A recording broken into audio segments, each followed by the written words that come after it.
You can't keep a good dog down, or should I say, Viper. So we're back this week with a quick bonus spotlight to end the year with, highlighting a few extra build ideas for your Ghost Viper collection that I didn't get around to last episode. Only at Heroic Nonsense. Let's go.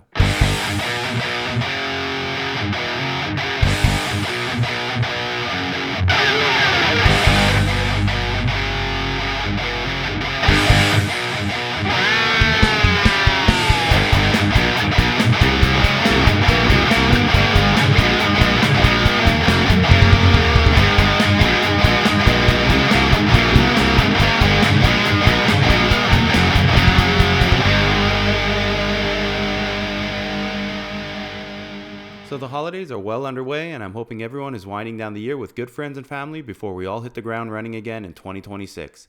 Rather than leave you guys hanging, I thought I'd release a very short bonus episode highlighting a few extra ideas I had for the Ghost Vipers, rather than keep them to myself. So grab a blanket, sit yourself down in front of a warm crackling fire, and let me regale you with tales of ghosts. Vipers, that is.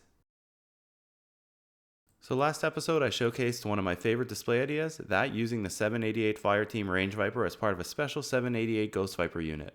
While the 788 Range Viper was indeed my favorite team up, I did try out a display with some baseline Range Vipers.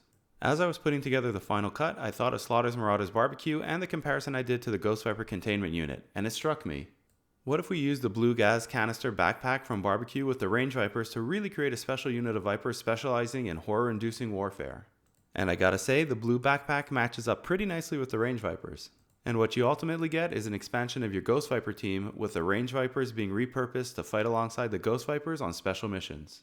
Could be some cool bit of lore building if you have an extra barbecue backpack lying around and want to have some fun with the more eerie side of Cobra. We also looked at how the Ghost Vipers matched up with the regular Vipers last episode, and specifically called out the Viper officer that came as part of the Viper 3-pack, who I thought might look good leading the Ghost Vipers given his general overall design. I also mentioned how I prefer my Ghost Vipers, skull-based Viper masks, military-grade weapons, and bad dispositions, and while their guns do look great hanging off their backs, I wanted to see what a standard Viper backpack might look like as well, to really give these guys a more grounded feel. So I borrowed the Viper officer's backpack since I figure an officer doesn't necessarily need one, and gave it to a Ghost Viper, and it looks great, gold Cobra symbol and all, which matches up nicely with the gray and gold on the rest of the Ghost Viper. Finally, I was trying to think of a good way to incorporate the alternate high-tech Ghost Viper masks with some other Cobra units, and created this team up, using the Arctic Bat with the more futuristic looking head. While not a perfect matchup, the two looks generally complement each other well and give this unit a nice sci-fi element to it. I did think about using the Iron Grenadier Bat, but ultimately decided, at least for now, that the Arctic Bat is the way to go given the overall design and color scheme.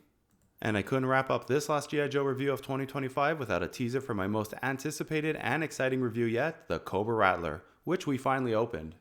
And all I can say is, wow, I have never seen anything like this ever.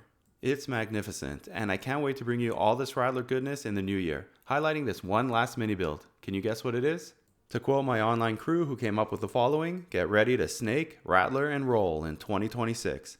Happy New Year, everyone, and let's make 2026 a year to remember. And of course, it's all still such heroic nonsense in the end. Transform!